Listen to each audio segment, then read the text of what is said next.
Fellas, 2021 is going to be a huge year for Ninjago. Not only are we getting sets celebrating the 10th anniversary, but also sets from season 14 and 15 of Ninjago. So this is going to be pretty great for the single amongst you, because how can you possibly expect any woman to resist this?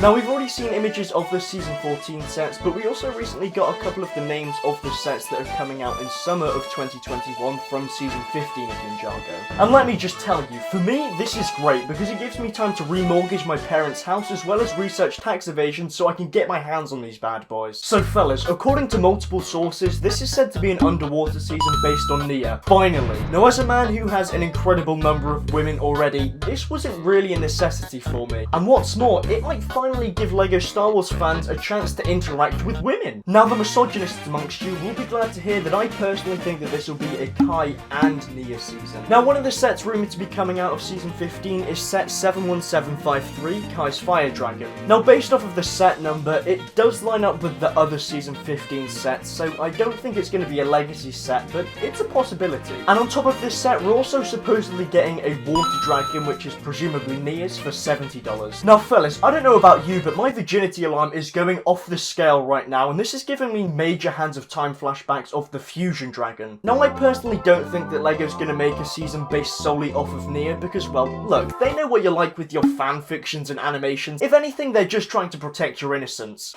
I think that LEGO are very aware of the younger, predominantly male target demographic for Ninjago, which does often tend to antagonize female characters within fiction. Let's take for example LEGO Star Wars, which is hands down LEGO's biggest IP. The Rise of Skywalker sets are branded with Kylo Ren on the box, a male character, instead of the main character, Rey. Now, we've also got info for 2 more sets that are coming out for Season 15, which are Lloyd's Hydromech and the Hydro Bounty, which retails for $130.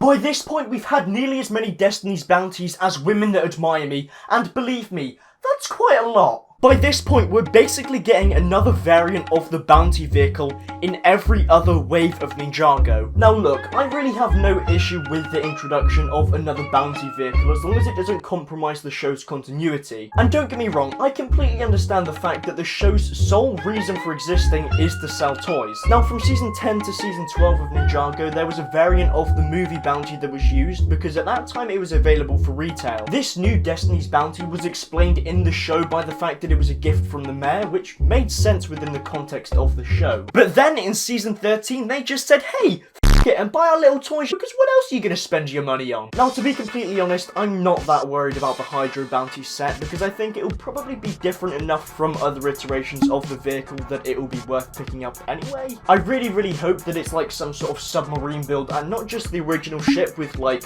propellers on it or something stupid. And of course, the other set that I mentioned is Lloyd's Hydromech, which retails for $20. It's been a little while since we've got a mech that retails for $20, so it should be pretty nice. And to be honest, I think it will be a really nice change of pace from the $70 mechs that we've got tons of recently. I mean, seriously, I just hope that it's better than whatever the hell this is, because seriously, not even drug abuse can make this seem okay. Now, of course, there's also going to be a couple more Season 15 sets which are yet to be confirmed or rumoured at all. If I had to speculate, I'd hope that these were more of like the landscape sets that we've got recently within Ninjago. Maybe like a shipwreck or a coral reef. So feel free to comment down below what your opinions are on the Season 15 sets, and whilst you're down there, I'd like to remind you that there is definitely a YouTube bug causing people to unsubscribe. If I had to wager a guess, I'd say it's probably like a B or something, so make sure that you subscribe so this guy doesn't take your women.